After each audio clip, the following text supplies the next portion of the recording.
Le sujet de mon intervention pour compétences et développement, c'est comment communiquer auprès des apprenants en situation de souffrance ou en situation difficile.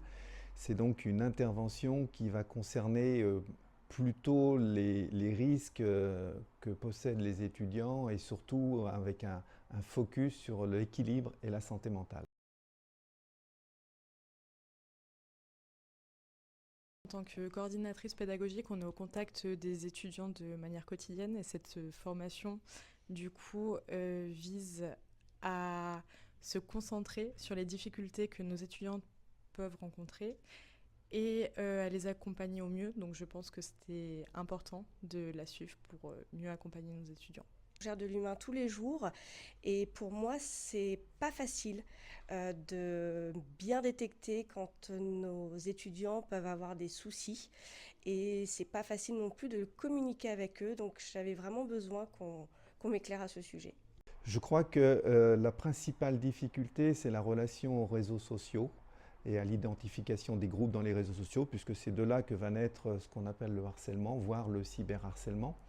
Et puis, eh bien derrière ça, il y a toutes les questions qui se posent au niveau de l'avenir des étudiants en termes de méritocratie, comment ils vont arriver à obtenir des diplômes, la valeur de leurs diplômes, ce qui crée bien souvent une projection sur l'avenir avec beaucoup d'anxiété. Et de cela va naître forcément des postures anxieuses, des situations difficiles, voire des postures dépressives, qui risquent évidemment, comme on le sait, de se terminer parfois par des tentatives d'appel. Cette formation nous invite vraiment à prendre du recul quant aux situations et aux problèmes que nos étudiants peuvent vivre et nous amène aussi à envisager diverses solutions et diverses compréhensions des problématiques qu'ils peuvent rencontrer, qu'elles soient du coup liées à l'apprentissage, à leur motivation ou encore à des facteurs externes. Du coup, ce que je retiens de cette formation, c'est vraiment qu'il faut centrer sur l'étudiant et vraiment essayer de les accompagner au mieux et toujours de manière bienveillante. Alors la formation, c'est accompagner et communiquer avec les apprenants en situation difficile.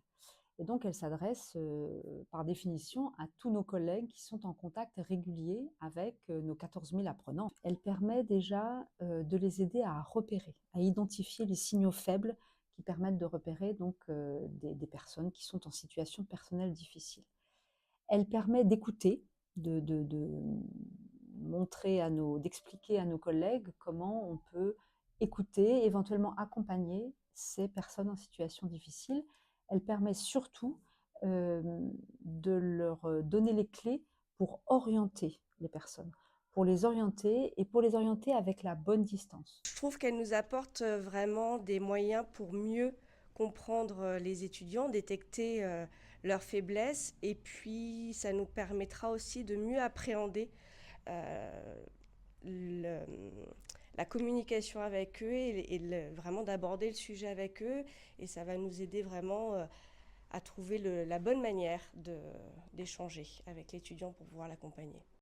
On va s'éloigner de la tendance classique qui veut dire je vais sauver l'autre.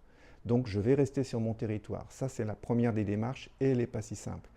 Et la deuxième, c'est bien évidemment d'être formé à tous ces signaux faibles et d'avoir la capacité aussi de passer la main à des professionnels dont c'est réellement le métier. Je suis ravi que Compétences et Développement m'ait donné cette mission parce que je me rends compte qu'au fil des interventions sur les différents campus, Nantes, Lyon, Paris, Bordeaux, Toulouse, Montpellier, il y a un vrai besoin, donc ça répond à un besoin. Et puis, c'est un sentiment d'utilité que j'aime partager avec les différents partenaires qui sont avec moi et qui assistent à la formation. Donc, enjoy.